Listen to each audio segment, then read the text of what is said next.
Welcome to Cooking for Baby and Me. And on today's show, we're featuring apples. So now we're making apples. I'm gonna peel this apple all the way. I like to use sweet apples for baby puree so we don't have to add any extra added sugar. So this is a Royal Gala. You can continue doing this by chopping it up into little pieces.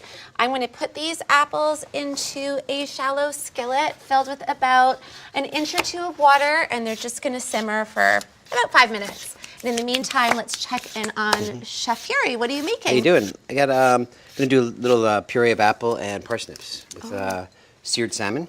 Oh. And I like to cook them in just milk, the apples and the parsnips. Okay. Then the next thing I'm gonna do is do the salmon. So I'm just gonna pan sear them, kind of make it like a nice medium rare on the inside of the salmon. Good. All right. Well, Thank our you. apples are almost finished, so I think we should put them in the food processor. Just stick these in here and just puree it up.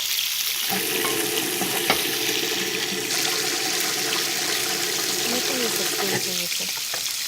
Oh, the salmon smells and looks delicious. It's nice and golden brown on the outside. Oh yeah, that's the best. And this would be great to add to the maybe apple puree to have a sweet salmon puree as your child progresses a little absolutely, bit. Yeah. Okay.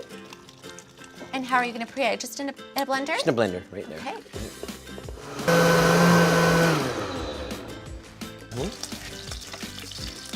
Do your kids like salmon? They do. They just recently started eating different types of fish, other Really? than fish sticks, thank Other goodness. than fish sticks. That's right.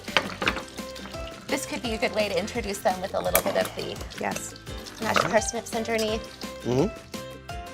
Join us next time on Cooking for Baby and Me.